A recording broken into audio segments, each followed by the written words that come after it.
His Majesty's Government of the United Kingdom of Great Britain and Northern Ireland has a message for the public, on behalf of the Crown.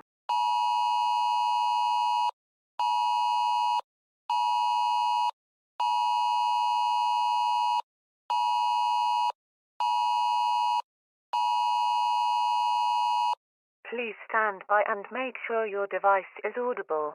Television stations across the country are interrupting their regular programming to bring you this special message from Buckingham Palace.